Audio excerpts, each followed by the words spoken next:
But I want to shift forward here, guys, where we're looking ahead, because obviously when somebody like this is going to step down from their post, the first natural question is, who's the successor, right? And I think, we've reported that, Chris McIntosh is somebody that's been kind of groomed since he got back into the department to potentially be Barry's successor. And I think when you start seeing some of the other things that have come out, that would be his pick. If Barry was going to be the only person choosing, Chris McIntosh would be his pick. But Todd, I want to start with you, because you have reported a lot about this department as a whole. What are some of the things that you're hearing about how the university wants this decision process to start? Well, I think you're right that if Barry had his pick, Chris McIntosh would be the guy. And Barry's had his pick before and has gotten what he wants, because he's, as athletic director, when he was picking coaches, he could go with whoever he wanted. And sometimes it hasn't necessarily gone by the book, shall we say. That thinking back to the Brett Bielema hire, he basically elevated Brett Bielema, and there was no official job posting. There was no official search. Some feathers were ruffled because of that. And now, you can argue that, okay, what's the point of doing a search if you know who you're going to hire anyway? If this is what you want to do and you're the athletic director, you have that call. But looking at this situation now, I think that does come into play a little bit, where this is the chancellor's call. This isn't Barry's call. Chancellor, athletic board, all these other entities are going to have a say in this. And so I think that's where we're starting to look at, what does the chancellor want to see? That is Chancellor Blank, comfortable enough with what she's seen in Chris McIntosh to have him in the mix? To have him as, the leader of the mix, I guess, if you look at it that way. I don't think there's any question he's going to be in there. I just personally, and I don't have reporting on this, but my thought on this is that it's going to get opened up to a search. And I think that's probably the right way to do it, because you don't want to, if you're in the chancellor's position, you don't want to open up any discussions of favoritism, of, not looking for the best candidate, regardless of whether he or she is at this university right now. And so I think that's the right thing to do, is to open it up. Now, if that ends up with Chris McIntosh as the next athletic director, so be it. That's, if they find that he's the best candidate, good for him. Way to go. But I do think they owe it to this athletic department to find the best person, regardless of, like I said, whether that person is here right now. Yeah, I agree totally. And Todd said something. Todd basically said the same thing that, when I did that story Saturday for Sunday, kind of outlining what's next for whoever comes next. I talked to someone who didn't want to be named, but was really smart and helped me see some things that I hadn't even thought of. That's what they said, is you have to open this up. And if Chris McIntosh is the best candidate, then, congratulations, it's his job. But you got to see what else is out there. And I don't know what that is, but I just think it's for a position this important, you have to see who else is out there, who else wants it, what ideas they might have. Because I think if you can get stuck in kind of the same way, if you just keep promoting from within without considering the outside. And I think, I think they have to consider some diversity in their next candidate. This athletic department, the student athletes, there are a lot of minority student athletes, and they have to at least consider the fact that the leader of the department,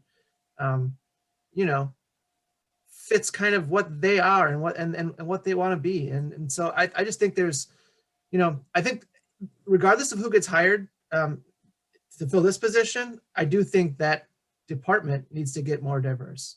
I don't know if Todd, you've agreed with that. I think there's got to be. Yeah, absolutely. And I believe that it comes back to, just in the last year, what we've seen in terms of the activism of student athletes on campus. And even within the department, before that all kind of got going, there was, this diversity plan that was being launched. And, you can't launch that plan and then not hold yourself to it when you've got your most important hire in a generation coming up. I think that would just be foolish. That would be, I couldn't understand how that would happen. So yes, Jim is absolutely right. You've got to look at a diverse group of candidates here, because you do need to match what the community is, what your student body is, what your student athlete body is. You need to factor in all of those things when you're finding someone who's going to lead this department for what you hope is a long time. Now, I don't know if we're in a position anymore where you're going to see an athletic director who's here for 20 years. It seems like those days are getting past us, but you can hope that you find someone who wants to be here and sees this as a career job. Yeah, and you guys make great points. I'm with you there. I think the most convenient hire isn't always the right one, but it can be. Like I think UW's got to look at this as you have to give yourself a chance to find the right person, whether it's inside or outside, wherever it ends up being. And I want to get you guys' takes on this thought, because we've mentioned that a lot of the major programs here are maybe right on that door of where they want to be at the top level of success, and some of the statuses of other programs. So how do you guys kind of rank the attractiveness of this job, not only considering where the programs are at that you're going to be leading if you're the new athletic director, but then too, like, you're always going to be the person that replaced Barry Alvarez. Like, that's just a part of, replacing somebody that's been kind of a fixture in an institution. So how do you guys kind of gauge how attractive this job is? Yeah, it's interesting. I mean, his shadow is just kind of going to hover over this whole thing, right? And again, that was something I hadn't really thought of. But in talking to people, they mentioned that, just like, it's not going to be easy for whoever steps in next. And particularly if they hire from the outside, your deputy athletic director went for the job and is right there. I mean, it's just an awkward situation. And I don't know how you get around that. And there's a lot of people that are loyal, I think, to certainly Barry Alvarez and Chris McIntosh that are still going to be on staff. And that's just something that Chancellor Blank's going to have to navigate her way through. I don't know if I'm not saying that's a reason not to hire from the outside, but it certainly is a consideration that, whoever's coming next is going to walk into a really awkward / interesting situation. And then you throw on the top of that, hey, you've had 2 really good athletic directors in a row over the course of 33 years. The expectations are really, really high. We talked about Barry Alvarez's confidence before. You need someone with that confidence. They got to be able to come in here and say, this is good. I think I can not only sustain it, but make it even better. And here are my ideas for doing so. Yeah, what Jim said it's spot on there. You have to have someone in that Barry Alvarez level of confidence in terms of, this is, I can take over this program. I'm not going to be Barry Alvarez, but I can be someone who's as effective, if not more, in terms of the big picture of what it means to be a athletic director at a Big Ten school. And that's, I think, what makes it attractive, is that, you can throw out, whether it's Wisconsin or Northwestern or Nebraska or whatever, it's a Big Ten school. It's a school that has a voice on the national stage and gets, those kind of, just that input, just being, a step away from basically dictating where things go on a national picture.